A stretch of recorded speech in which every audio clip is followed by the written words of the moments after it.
Hello everybody, welcome to my channel Passion for Cooking and Traveling. Today I'm going to show you how to make sambar for idlis, and this is going to be one of my favorite South Indian food. And yes, let me show you how I make it, but my way is a bit simple and I don't make it too complicated. So let me show you the measurement quickly. So I've taken 1 cup of tur dal and less than quarter of yellow dal.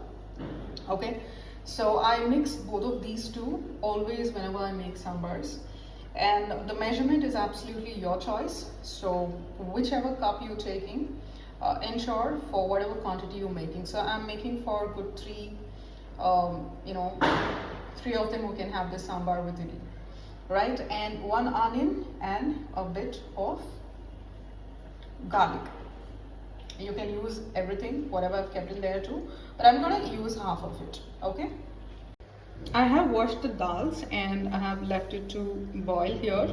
So it's just started to cook, so let this get cooked very well. I want the dal to be cooked absolutely smashingly. So yes, so I'll show you next what to be done. So now our dal is boiling well. It's just started to cook though. Now I'm adding some chopped onions and good number of garlic cloves. I've taken close to 10. So let this get cooked. I'm not gonna add tomatoes now. So you all know that we will add tomatoes for the sambar, but I'm not gonna add it now because it would just stop the dal getting cooked off. So maybe I'll add it after some time once the dal is a bit more cooked. You would see the dal is getting cooked. It's semi-cooked as of now. It needs to still get cooked because I need it in a smashy way. So at this point of time, I'm gonna add 3 medium-sized tomatoes. So I'm just gonna directly put in here.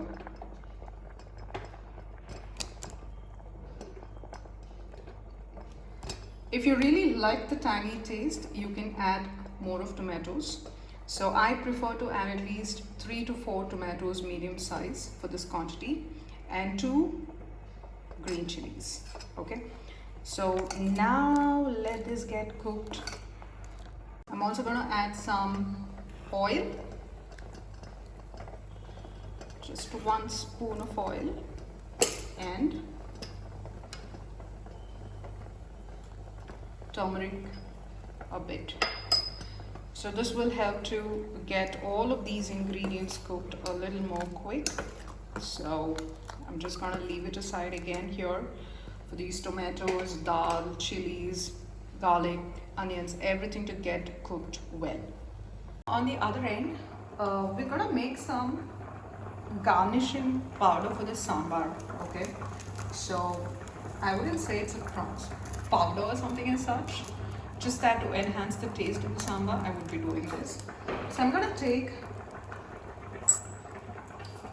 2 spoons of, or let's say 2.5 spoons of coriander seeds, and fry it without oil. You need to get the aroma of this coriander seeds while it's getting fried, and that's the stage you can remove it off from the stove.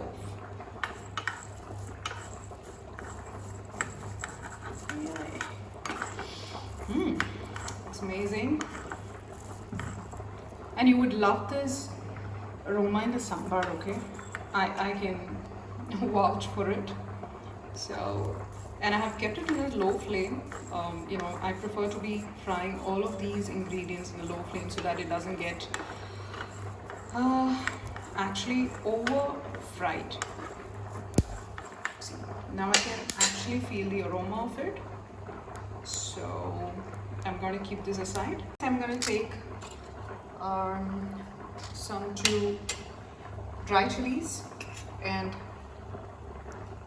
few drops, 2 to 3 drops of oil. That's it, just to get this fried a bit. And then you can add very little coconut I've just taken, the chopped coconut of my handful and a bit of oil. The reason I'm adding the oil now is because it can avoid getting overcooked or, getting into the black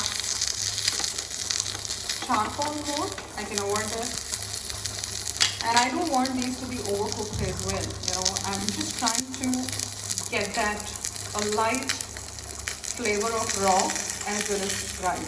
That's what I'm trying to bring it up here. So I'm going to switch off the stove and let this get fried in the same heat which is there on this.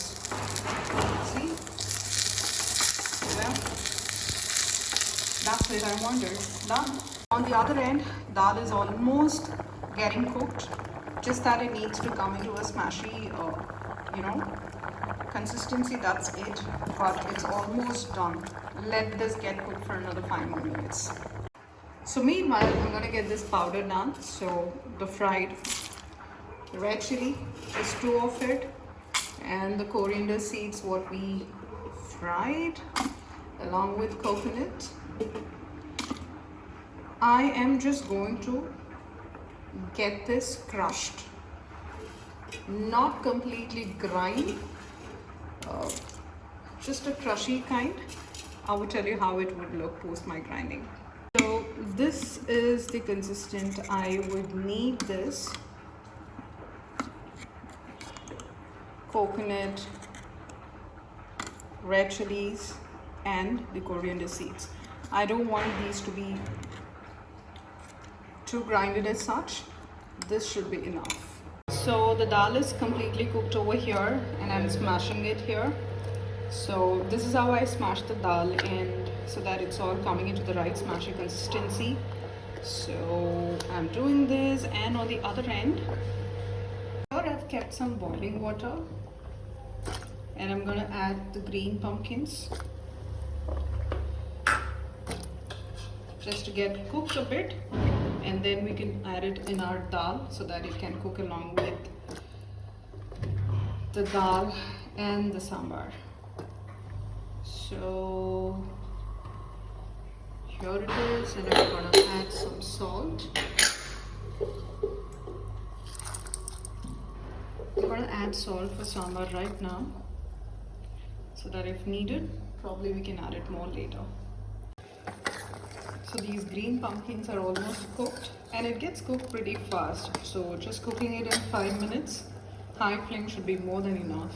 I'm adding the cooked pumpkin with water to the dal what we cooked, and just give a mix. Awesome. So let this get boiled for some time, and meanwhile we can make the tadkas. So I'm adding some 3 to 4 spoons of oil. I'm using groundnut oil. So we prefer to use groundnut oil at home, and just waiting for this to get heated up.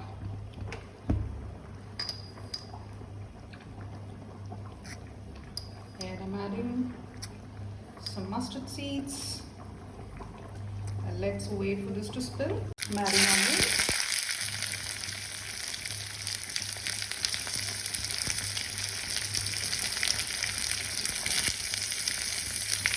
Some curry leaves here and some asparagus. Yeah. Just 2 pinches of asparagus is enough. Otherwise, sometimes it might give you